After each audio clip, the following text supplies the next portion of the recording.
Je m'appelle Jean-Pierre Dick, j'ai 51 ans, je suis navigateur du Saint-Michel-Virbac et je participe à mon 6e tour du monde et mon 4e Vendée Globe.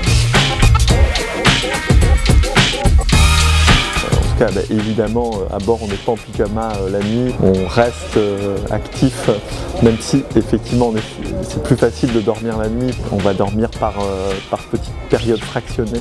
Et la bonne chose lorsqu'on est dans l'océan Antarctique, la nuit ne dure pas très longtemps parce qu'on est à l'été austral là-bas, alors qu'on est à l'hiver ici. Les nuits sont très longues lorsqu'on part et puis dès qu'on descend dans l'Antarctique, vers l'Antarctique, on a des nuits qui sont beaucoup plus courtes. Et ça, c'est plutôt sympa.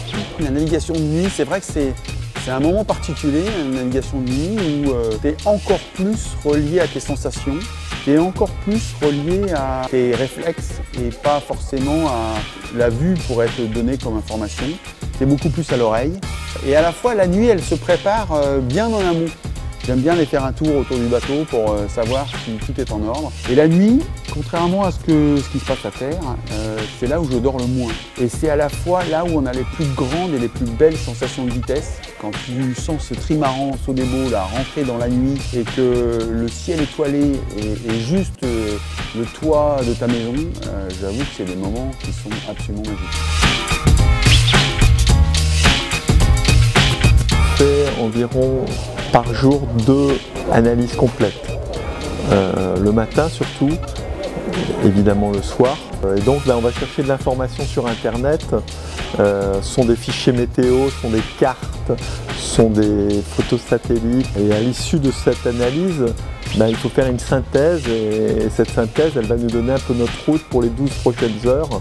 Et pour ce faire, il va falloir travailler en amont, avoir des réflexes parce que autour du globe, il y a des phénomènes qui sont récurrents.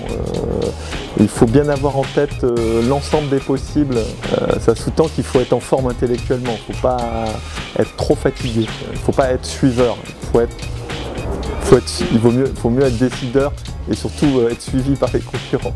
Qui dit voile, qui dit météo, ça pourrait même être un titre. C'est vrai qu'aujourd'hui, je me fais aider par Jean-Luc Mélias et une équipe de 3 personnes, Thierry Douillard et Samantha Davis, qui vont effectivement m'aider à analyser la météo jour après jour et me faire des projections à 3-4 jours, finalement des scénarios. Et on va choisir après ensemble ces différents scénarios. Et cette météo, finalement, c'est elle qui dicte carrément le tempo de ma vie, quand ou comment je mange, qui dicte ma vie à bord et qui dicte notre performance.